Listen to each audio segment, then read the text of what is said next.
So time check is 7:45. Ngayon na nakapasok.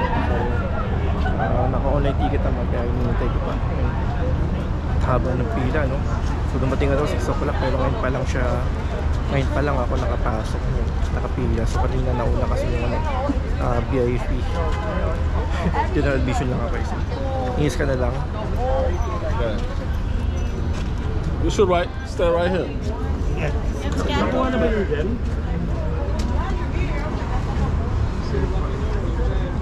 Working? Thank you.